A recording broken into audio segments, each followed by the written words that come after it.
The MLB Gambling Podcast on the Sports Gambling Podcast Network is brought to you by Shady Rays. Go to shadyrays.com. Use the code SGPN for 50% off 2 or more pairs of polarized sunglasses. We're also brought to you by the Golf Gambling Podcast's tailor-made Stealth 2 driver giveaway.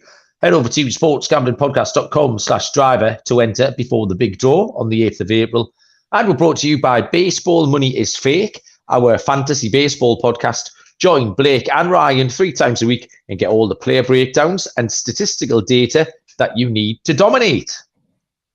Welcome, everybody, to the MLB Gambling Podcast on the Sports Gambling Podcast Network. My name is Malcolm Bamford, coming to you from Newcastle upon Tyne in the northeast of England. Today is Thursday, the 6th of April.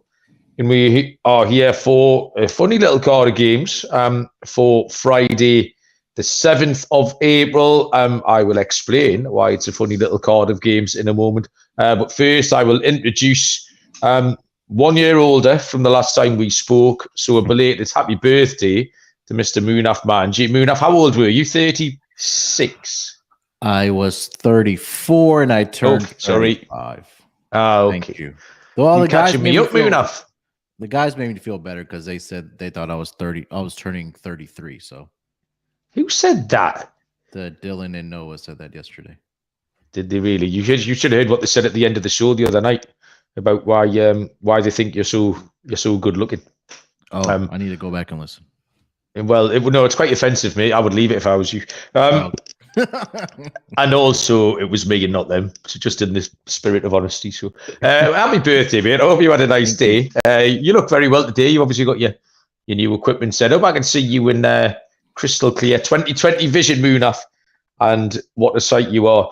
I've been a bit tired and emotional today, which is code for hungover.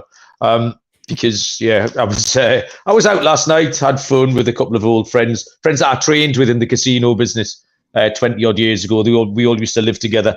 And Craig now lives in Thailand. My friend lives an hour down the road. So whenever he comes back, we have our annual catch up and go and drink too much beer. We ended up in the casino. But I got on a little heater on the blackjack table, Munaf. I think I'm playing about 25 hands to 122 and pushed on a couple. Came home with more money than I went out with. So that was fun. But I have suffered today a little bit. I've been busy. I have written an article about starting pitchers who are going to make you money this season. And actually, a couple of them appear on tonight's show, so I'll point them out. So go and find that over on the Sports Gambling Podcast.com website. That'll be fun. And if you're in the YouTube comments, say hello. If you're watching, like, rate, review, etc. Captain Insano. Captain, you were missing from the Premier League podcast, so I will be expecting a note from your mother, or you'll have a strike against you. That's $1 in the pot, Captain Insano, but he's here tonight. Funny slate of games tomorrow on Friday because of all the rain out. So we've got, I think there's 5 maybe games that are rescheduled from today. Games at the Mets, the Phillies, the Orioles, the Twins. I think that's it. So there's 4 games. So there are 4 games that yourself, Munaf, with Noah and Dylan covered yesterday. So I don't know if there's even been any pitching changes. Like I say, I was full of rum last night. But yeah, we'll touch on them as we go. But that does leave us with 8 games that we can have a look at. And there's a couple of TBD pitches as well that don't have odds up yet. They don't have lines up. But there's plenty for us to get our teeth into. So the first game tomorrow we'll whiz past. That's the Marlins at the Mets, which is the 1:10 Eastern first pitch. It's Edward Cabrera at Tyler McGill, but that was covered yesterday. But that takes us to a 2:20 first pitch between the Texas Rangers and the Chicago Cubs, where Nathan Eovaldi will pitch for the Rangers and Marcus Stroman goes for the Chicago Cubs. Quite close on the books. Texas are plus 105 behind Eovaldi. Stroman and the Cubs are minus 125. There is no total due to the reasons that there is never a total put out at Wrigley Field. And Munaf, we'll throw this straight across to you. Texas at the Cubs. Yeah, like you mentioned, Nathan Eovaldi takes the mound for the Rangers. Pretty decent start in his first game this season. 5 innings pitched, 6 hits, 3 earned runs, 6 strikeouts, and 2 walks in that game. This is obviously a road game. Him pitching in Wrigley Field, but traditionally in his career, Malcolm, he's been really good on the road. Last season with the Red Sox, I know he was in and out of the rotation due to injuries, but 4-0, 2.69 ERA, I believe, is what I wrote down on his road record last season. During the day, 2-0 with a 2.97 ERA. He did face the Cubs all the way back in 2014, so that's not really relevant right now. Marcus Stroman, like you mentioned, on the mound for the Chicago Cubs, had a great start against the Brewers. But when we did that opening day episode, Mal, we mentioned that Marcus Stroman has just been so good against the Brewers, but he's struggled in his career against the Rangers. 1-3 with a 7.71 ERA. This dates back from 2014 to about 2018. I think he's facing a better offense right now in the Texas Rangers than he did on opening day with the Milwaukee Brewers. They usually get out to a slow start out of the gate. I know they picked it up against the New York Mets earlier this week, but I think I'm going to go with Evaldi here. He's traditionally been a great road pitcher in his career at minus 105. I like the number there for the Texas Rangers. And, Stroman, we talked about this last season that he has struggled at Wrigley Field as well. I know he had a great start last week against the Brewers, like I talked about, but I think he might come back down to earth a little bit here. I'm going to go with Nathan Evaldi and the Texas Rangers here on the money line. Yeah, I've kind of agreed with you here. I feeling I've been seeing it a bit better the last couple of days. I know that open week's always a bit dodgy, and yesterday was the first time that I cashed my lock and my dog on the same day. Even though my locks have been going okay, I think I'm 5 for 7. But yesterday was the first time I cashed them both, so edging back towards parity there. This was really hard to split the two lines here because you've got very similar kind of pitchers. I do like Marcus Stroman. I think it was you handicapped him last week on his first start and did a very good job of it. And I do think that the pitch clock is going to suit him. He's a pitcher who really likes to get in a rhythm. And I think it's really going to help him. So I'm expecting good things from Stroman this year. But this, I also like Evaldi. I like Evaldi on the road. And I think Texas are a better lineup than the Cubs. It came down to that, really. So I'm getting similar starting pitches, but I'm taking a better lineup and I'm getting plus money for it, plus 105. It seemed pretty straightforward for me to take Texas in that one. Next up is A. The 305 Eastern is the Reds at the Phillies. Hunter Green against Wheeler, which is a makeup game. The Yankees and the Orioles goes off at the same time. The Yankees still don't have a TBD pitcher for that one. Dean Kramer is going for Baltimore. But we get to a 4:10 first pitch between the Seattle Mariners and the Cleveland Guardians, where Logan Gilbert will take the ball for the Mariners. Aaron Savali pitches for Cleveland. Another close one on the books. Gilbert and the Mariners minus 105. Savali and the Guardians are minus 115. Total is at 7.5. Munaf, we're coming back to you. Yeah, these two pitchers, I believe, matched up last week in Seattle, and now they're matching up here in Cleveland. Logan Gilbert had a phenomenal outing in that game against the Guardians. He went 6 innings, 4 hits, only 1 earned run, which was a solo home run that he gave up. Also had 7 strikeouts in that game. He did take the loss there. Didn't get any run support in that game where the Guardians won 2-0. And like you mentioned, we have Aaron Savali on the mound for the Cleveland Guardians, who in that game was also phenomenal as well. 7 shutout innings, 2 hits allowed only to the Mariners, 3 strikeouts, only gave up 1 walk in that game. Savali has actually been really good in his career against the Mariners, if you kind of really dive into the numbers. The record's only 2-2, but he has a 2.89 ERA against the Mariners. 25 strikeouts in 4 appearances. He did face them, like I mentioned earlier, last week, but he also faced them once last season, where he went 6 1/3 of an inning pitch. Did allow 4 earned runs in Seattle. But Savali's a guy that I want to back when he is at home. Last season, 4-3 with a 3.80 ERA in Cleveland. On the road last year, 1-3 with a 5.88 ERA. And kind of going back to Logan Gilbert here, Mal. you take a look at his career and his career splits, he's actually really good on the road for the Mariners. So he's 19-12 in his career, Mal. 13 of those 19 wins have actually come on the road for him. And if you again dig deeper against the Guardians, he has been pretty good as well. 1-2 with a 3.13 ERA. I think, Mal, we see something similar to what we saw in Seattle last week between these two pitchers. I really did like the under 7.5 in this game. I really couldn't bring myself to a side, but I think my favorite play was the under 7.5 between these two pitchers. Yeah, it was hard to split them. When you look at a matchup and you start looking at splits, you're waiting for something to jump off the page that's going to help you separate the two teams or the two pitches. And this, you just couldn't do it. Everything just fitted into a box that said, yeah, it's going to be like it was last week. I actually think Seattle are going to win. I'm going to take Seattle on the money line here at -105. I do like Gilbert. I was a little bit happy at the fade Savali, and it's kind of a handicap on Seattle. Need to start. They haven't started great, and I think they're going to string a few wins together. Although Cleveland, I think again, this kind of the new rules are suiting Cleveland a lot. Stephen Kwan has been absolutely excellent again, proving what he did last year. It wasn't a flash in the pan, but a really tight one. But just at the prices, I'm a little bit happier with Gilbert than I am with Savali and this Seattle lineup. So I'm going to take the Mariners here at a price of -105. I will tell you before we move on about Shady Rays, one of our newest and funnest sponsors here on the MLB Gambling Podcast.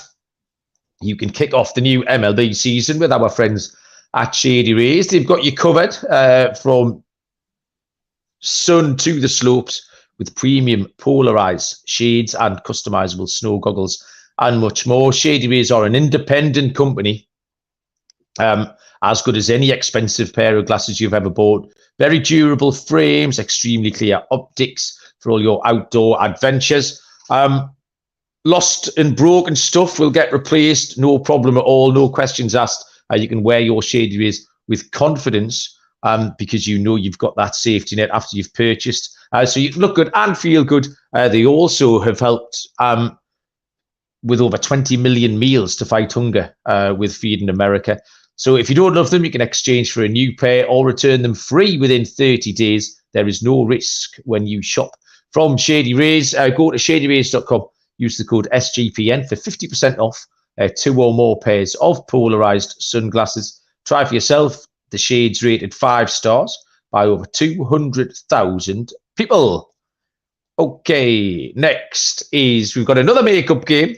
I'm including these basically for my own peace of mind. Otherwise, I'll do a boo-boo as I'm going through the card here. The Astros v the Twins goes off at 4:10 Eastern. Keedy against Sonny Gray. Before we get to a 4:12 first pitch, why would it be 4:12? That's weird. The Chicago White Sox and the Pittsburgh Pirates. Lucas Giolito for the White Sox. And it is Dick Mountain Day in Pittsburgh. Rich Hill, left-handed pitcher, goes for Pittsburgh.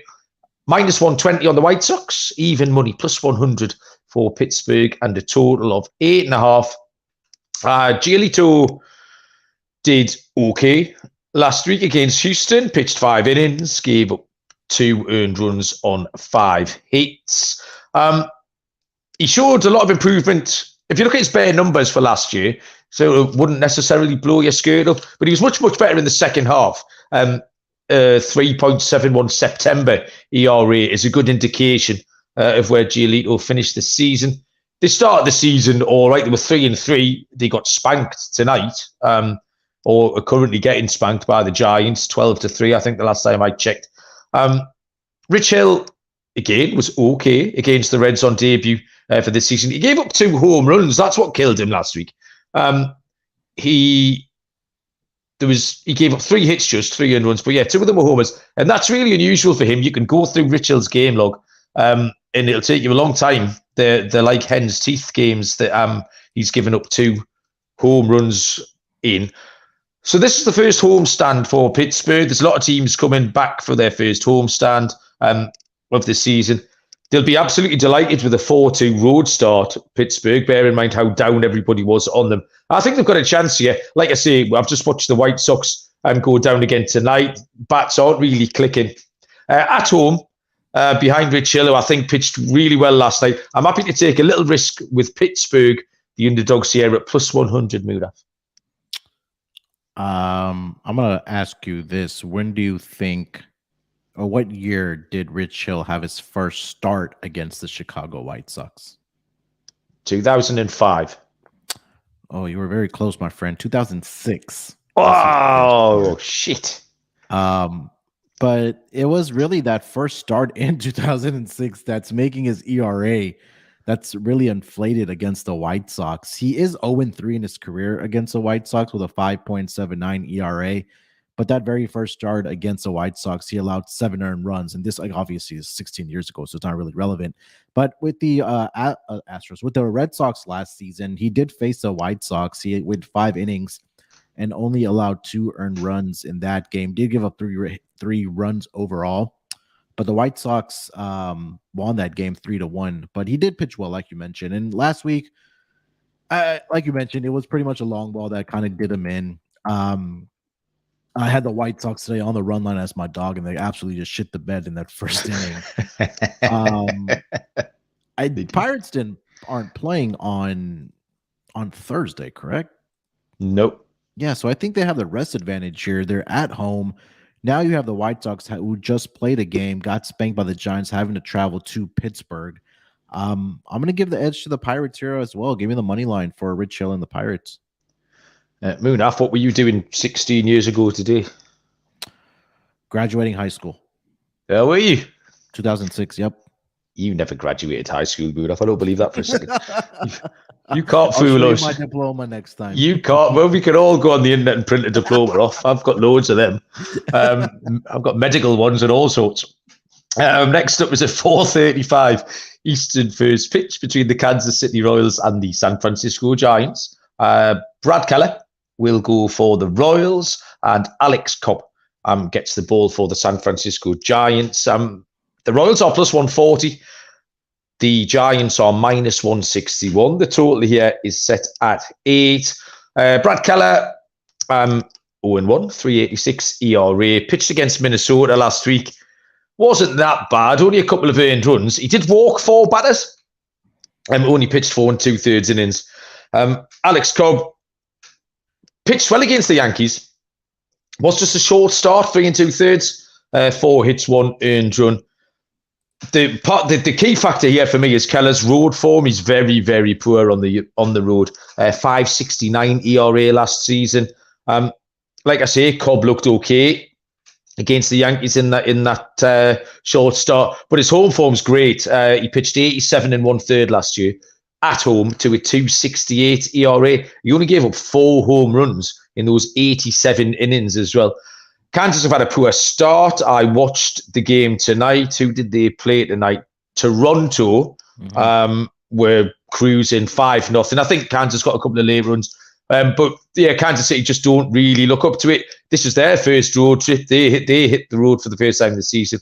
Giants are a better home team last year, 44 37. This all points to a Giants win. They scored some runs again tonight. And I might be take the Giants on the run line here. It's not a working man's price, but I wouldn't put you off backing the Giants at minus 161 if you want to make that unit and a half play that we sometimes talk about. But otherwise, I'd just tease it up a little bit and take the Giants on the run line, Munaf. Yeah, it's just what you mentioned about Keller is that he's just not very good on the road, right? In his career, he's 17-27 with a 4.57 ERA on the road. Compare that to his home ERA at 3.89, which is about 0.68 higher, so almost half a run more that he's given up on the road. Yeah, and like you mentioned, the Giants really have gotten their bats going as well. Hopefully that translates that into I think this is their home opener, isn't it? For the Giants. So yeah, I'm gonna back the better pitcher here with Alex Cobb. Like you mentioned, he did really well against the Yankees. It was a short start, but he's been bouncing around a little bit throughout his career. Oh, let me see how he did against the Royals in his faced them recently. So yeah, the last start wasn't until in 2021, I should say, against the Royals. He's been okay. I'll back the better offense here. I'm going to fade Brad Keller as well on the road. So Giants money line for me. This could be a good money line parlay piece as well. Yeah, that's a good point actually, because that minus 161 is just a little bit too short, maybe 20 points too short. You might even shop around. You might get a minus 150 somewhere. But yeah, I wouldn't put you off that at all. Next up is the Oakland Athletics at the Tampa Bay Rays. Left-handed pitcher Ken Waldichuk. We do like seeing that. Pitches for the Athletics. And Zach Eflin will go for the Tampa Bay Rays. Lines are plus 145 on Oakland with Waldichuk and minus 213, prohibitively short on the Tampa Bay Rays. Total set at 7.5. Munaf, how do you unpack a minus 200 favourite here? Maybe look at the run line here for the Rays. I mean, Ken Waldichuk, Jesus Christ. Last week in his first start against the Angels, 5 2/3 innings pitched, 9 hits, 6 earned runs. 33% of the hits that he allowed were home runs. So 3 of the 9 hits were home runs for the Angels in that game. But he just hasn't been very good on the road in his short career. I know he's still a young guy. Last season on the road, he was 0-1 with a 6.23 ERA. 4 starts last season on the road, 17 1/3 innings pitched. Just not very good. And we talked about it. I know Noah was on this for taking the Rays to be the first or the last team to lose a game, I believe. I think that's what it was. And I think that's a great bet, just looking at who they started their season with, right? They faced Washington.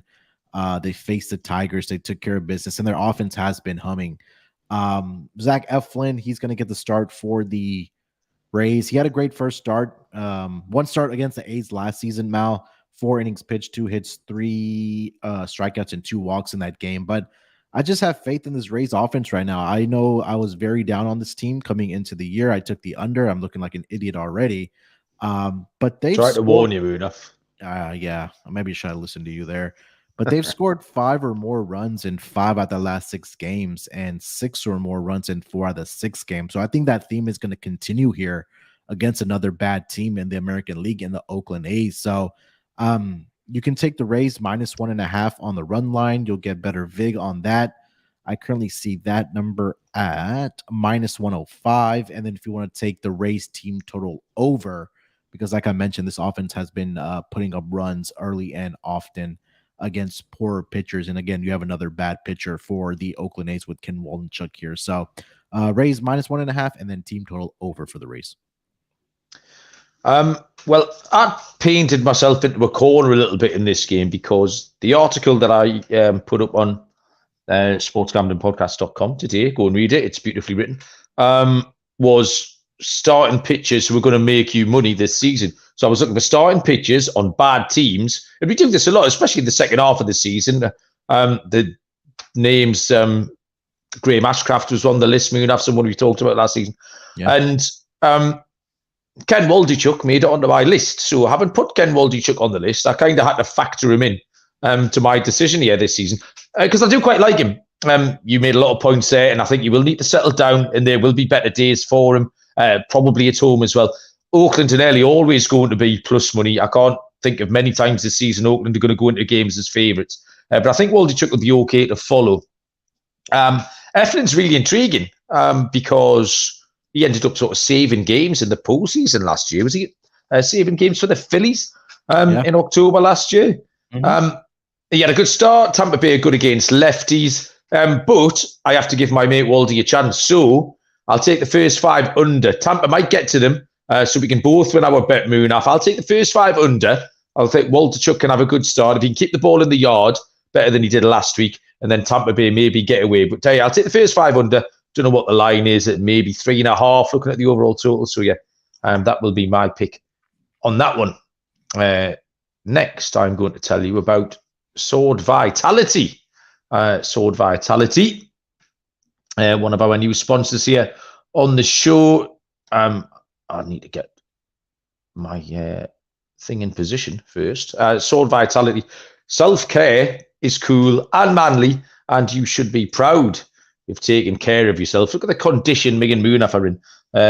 Beautiful men. 40% of men are affected by impotence at the age of 40, and nearly 70% of men are affected at the age of 70. So stop buying the dodgy gas station pills, hiding the blue pill in your sock drawer. Sword Vitality will help you increase your blood flow in ways that help you thrive as a man. It's time to become a Sword Vitality man. If you aren't experiencing erections in the morning, talking about Sword Vitality should be as comfortable as anything else men talk about to their partners. The three main benefits are increased blood flow in ways that help you thrive. Sword Vitality can increase your stamina, and you don't have to hide it. You can be proud of it. So unsheath your sword, Schwing. Visit swordvitality.com. Use the promo code SGPN for a nice discount at the checkout. That's swordvitality.com. Promo code SGPN. And don't forget the Golf Gambling Podcast's tailor-made driver giveaway, completely free to enter. The draw will take place on Sunday, this Sunday, the 8th of April. So to win that tailor-made driver, free contest, go to sportsgamblingpodcast.com/driver. That's sportsgamblingpodcast.com/driver.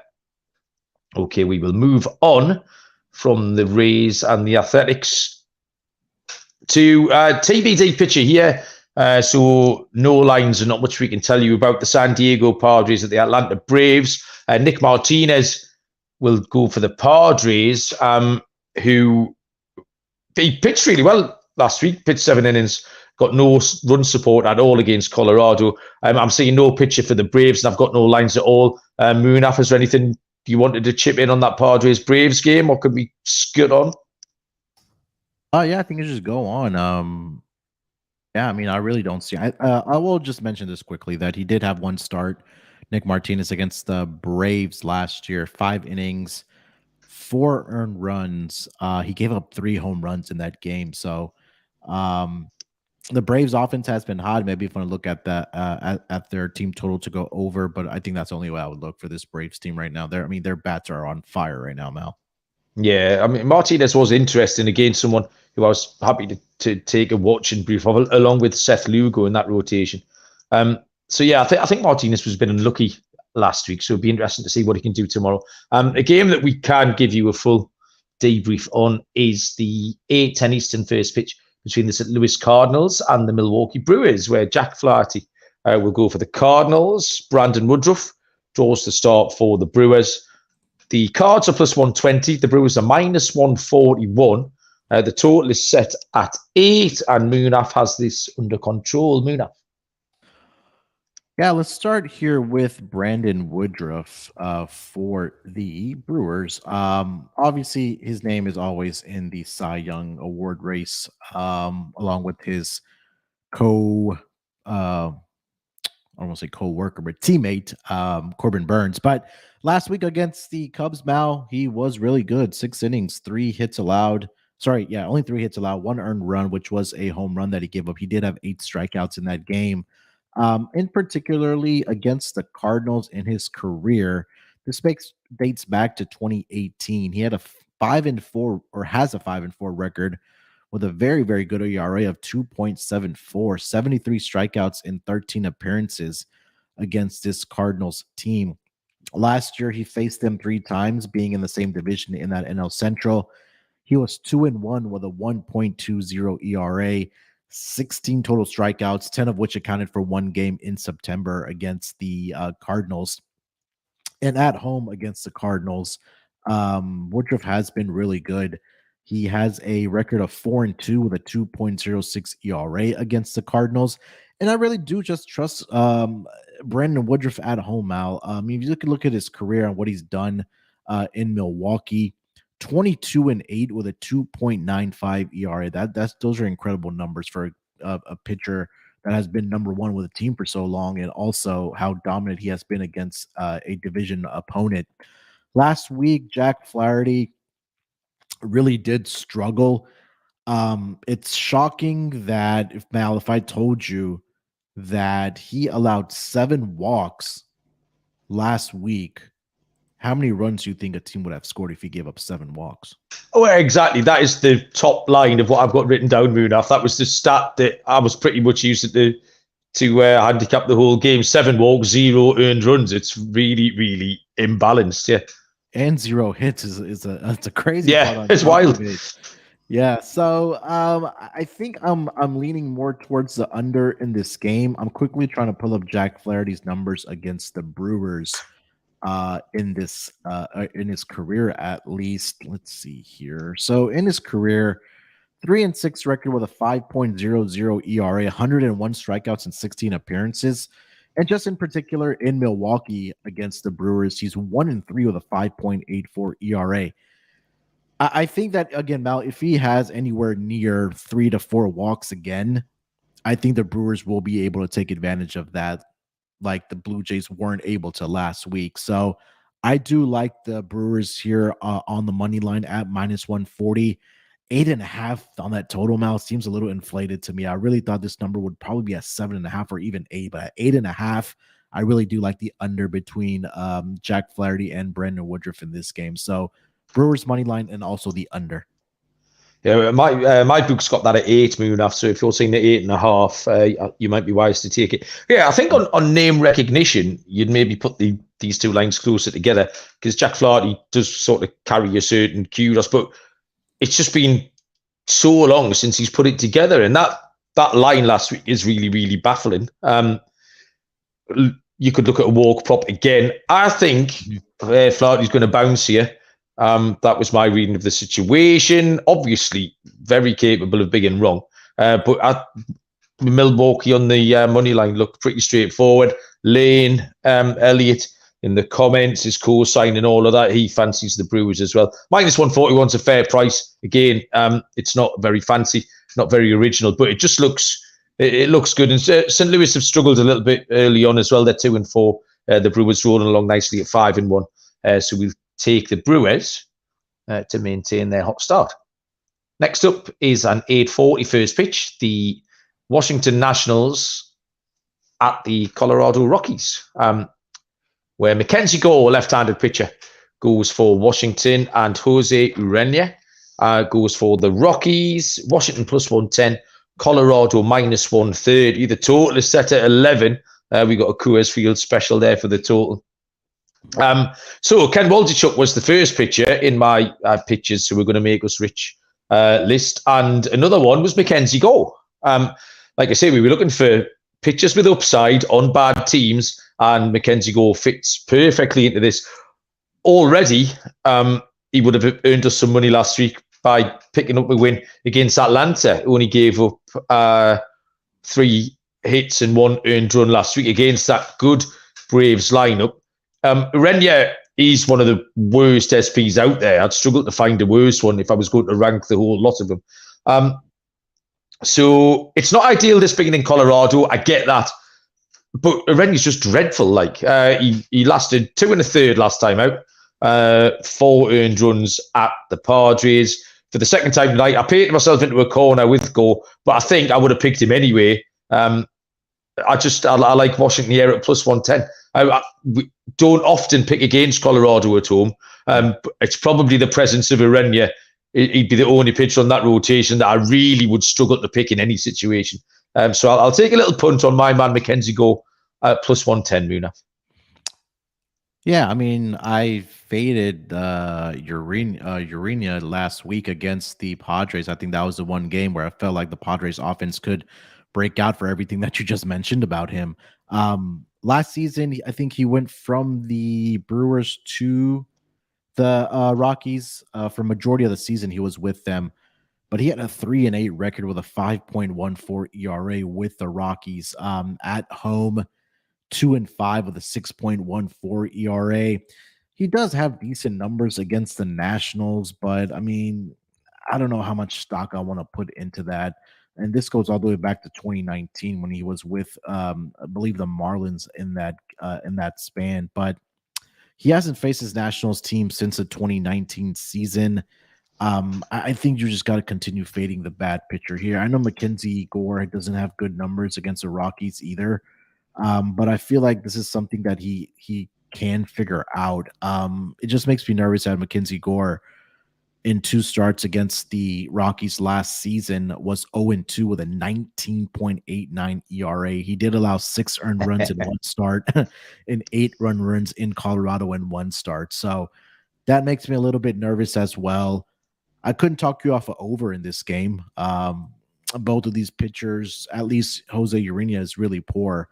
So I'll go with the over. I would maybe look at a Nationals team total over or even a Rockies team total over. I think this might be the game, Mal, where we see the offenses break out. I think currently right now they only have 1 run scored between them through 6 innings. So I think this might be the game where we see the offenses break out with 2 bad pitchers on the mound. I know Gore does have the potential, but just his numbers against the Rockies make me nervous. That's exactly what I was just looking at, was how tonight's game was going. And you're right, it's top 6 and it's 1-0 Colorado. So yeah, I'm looking for some get some bombs. Joey Meneses will hit us a dinger, maybe Kybert Ruiz tomorrow as well for the Nationals. But that pitching matchup tonight was Josiah Gray and Kyle Freeland is a completely different animal.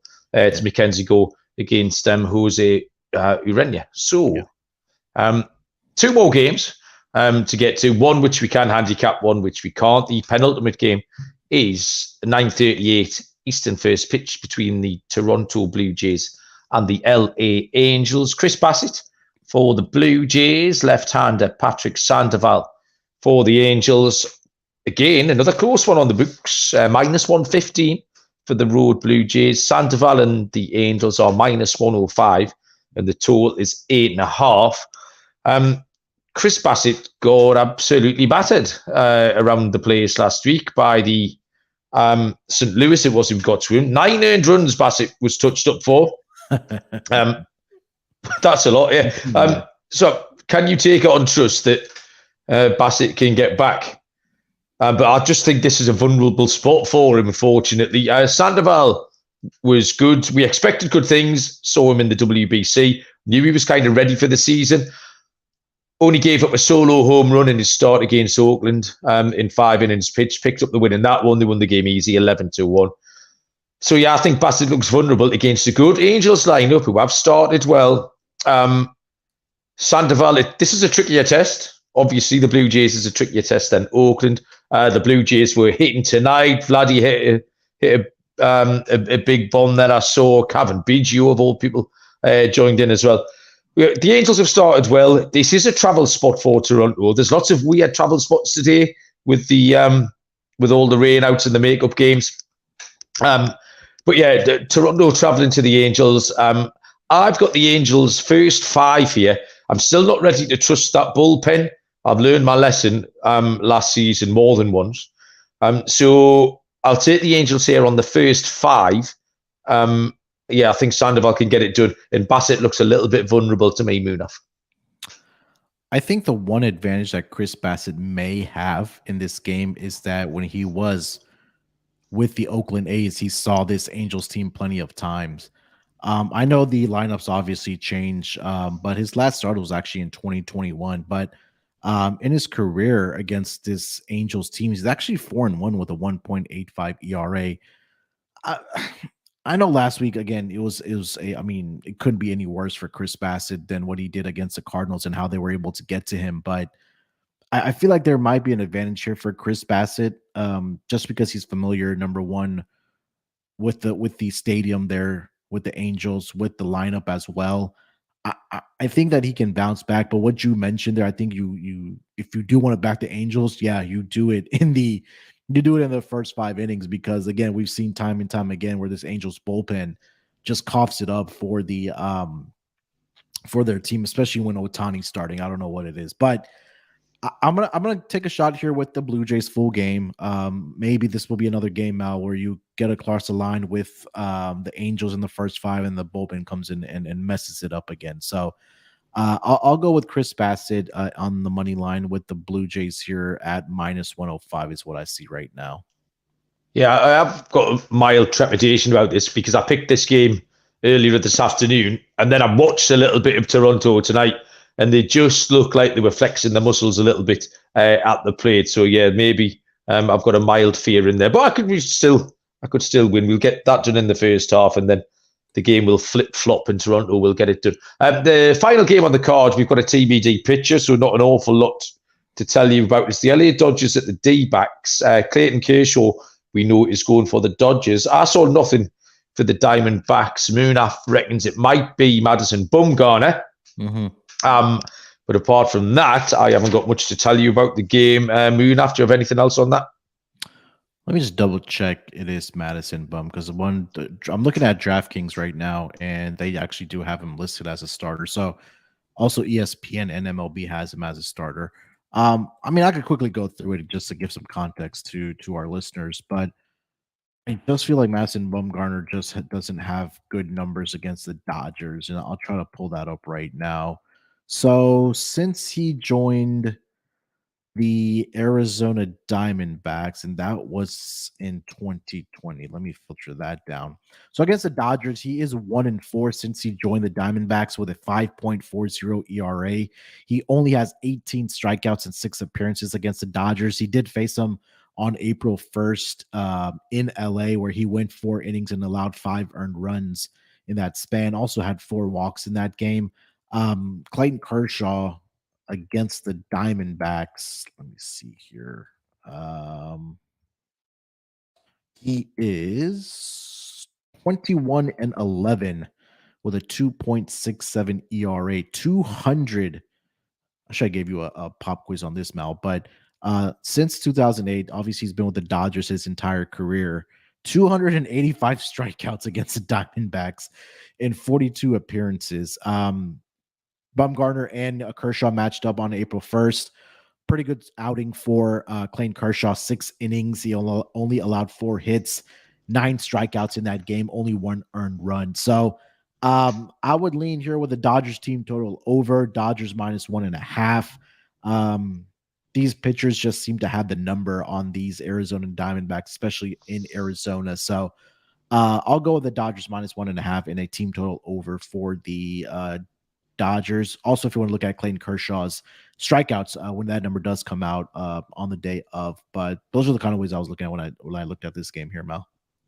Okay, yeah, I've got nothing for that one. Like I say, I didn't see pictures earlier on. So the one thing I would say about Madison Bumgarner is I'm not sure how long a leash they will give him. I don't know how long he's going to stick around. They've got a lot of good young arms, sort of chomping at the bit. We've already seen Ryan Nelson, who coincidentally was another name on my pictures to follow. It's almost like I wanted to plug that article today, Munaf, isn't it? Ryan Nelson was on there. Dre Jameson, who's been in the bullpen, he actually picked up a save last week, but Dre Jameson's ready to rock and roll. And there's another name who, off the top of my head, I cannot think at the minute. But yeah, I think the D-backs were hoping maybe to get through to the summer before they integrated a couple of these young lads into the rotation. But the way Mad Bum's been going, it might be sooner rather than later. So yeah, but that, ladies and gentlemen, boys and girls, has got us through Friday's card. So lock and dog time, Munaf. I tell you what, I'm going to lead off, Munaf. I said yesterday was the. You're always prepared for this, that's why. So you go ahead. Oh yeah, you always do it on. It's almost like it's a surprise to you. It's not like we haven't done it for 272 episodes. Always catches you out. Well, yeah, yesterday was the first day that I hit both. Been going along okay with my locks, but managed to get them both over the line yesterday. Right, so I don't know. You're going to have to advise me of the rules here, Munaf, because what I've got for my lock is the San Francisco Giants. Now, do I give them out at -161, or is that a little bit off the ladies' menu? And do I have to give out the San Francisco Giants run line? I think I am happy to give them out on the run line. Because I just go ahead. Go on. What were you finding me an acceptable price there? I see a -155. If that makes you feel any better. How does it make you feel? It makes me feel great.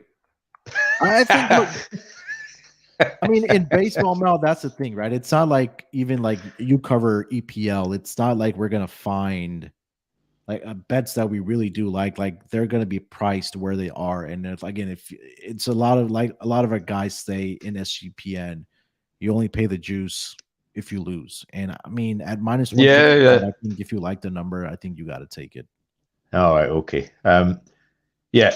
Right. So we'll give the Giants. And for my dog, I had 2 written down because I hadn't seen the lines earlier on. I have seen them now. I had Pittsburgh and I had Washington. But I'm going to stick with Pittsburgh, I think. The Washington one's just a little bit scary. I would like to say there's not much in either, really. But I think the White Sox are vulnerable. Richard was great. I don't think he'll give up the home as he did last time. And Pittsburgh have started well. They'll be happy to get home. The fans will be happy to see them. They've started 4-2, so a little bit of momentum behind Pittsburgh. Swinging the bat well. Ji-Hwan Bae, who we've talked about, the speed. He hit a home run as well the other day, so speed and power. Give me Pittsburgh. Prices plus 100. So again, not a fancy price, but we'll try and pick up 2 more winners. Munaf, what have you got? All right. So for my lock, I am going to go with the Tampa Bay Rays on the run line, minus 1.5. That's at minus 105 right now is what I see on the juice over at DraftKings. They've won every single game by a minimum of 4 runs. And again, we talk about a cupcake schedule to start the season. I think this is another opponent that's coming into their hometown where they can take care of business and get out to a 9-0 record. And then they have Boston after that. Boston's beatable as well. So they have a very easy schedule. So I think this is an opportunity for the Rays to continue piling up the wins in this game. But we talked about it, how Ken Waldichuk just has not been very good on the road in his early career. I think with the hot bats right now for the Tampa Bay Rays, I think that they can get to him early and often. So I'm going to take the Rays minus 1.5, minus 105 on the run line.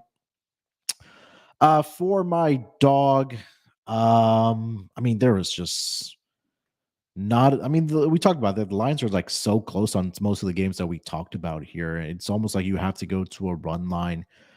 I'm going to go with the Milwaukee Brewers on the run line, minus 1.5, plus 140 against the Cardinals. I talked about how great Brandon Woodruff has been against the St. Louis Cardinals all throughout his career. He has a sub-3 ERA against the Cardinals in, I forgot how many appearances against them.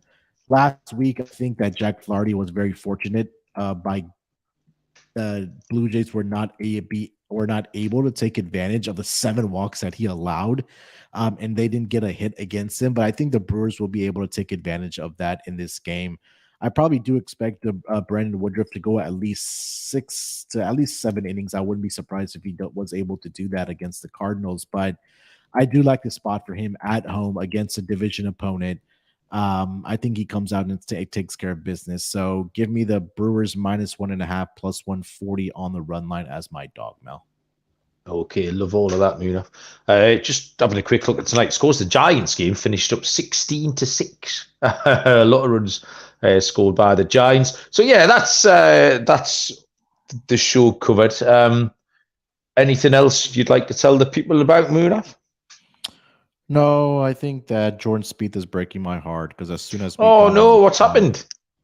As soon as we got on, he has shot 3 over on the back 9, so he's dropped all the way to -1 now. But it's still a very long tournament to go here. But I know a lot of the eyes are on the Masters this week, so enjoy the golf, enjoy the baseball. It should be a fun weekend of sports, Mel. Yeah, absolutely. I've got plenty. Masters bets. I'm going to go and catch the last hour of this Nationals Rockies game, maybe bet something live and play before I go to bed. You see, I've got very weary, hungover bones today, so I'm looking forward to climbing into my pit in an hour or so. Thanks everyone. Enjoy your Easter weekend. We will be back, I reckon, on Sunday evening is the plan. Stay over the Discord channel and Twitter and Tally site where you'll be able to get our picks for the weekend because there's going to be plenty of action. But until then, enjoy your Easter eggs and we'll see you down the road. Cheers.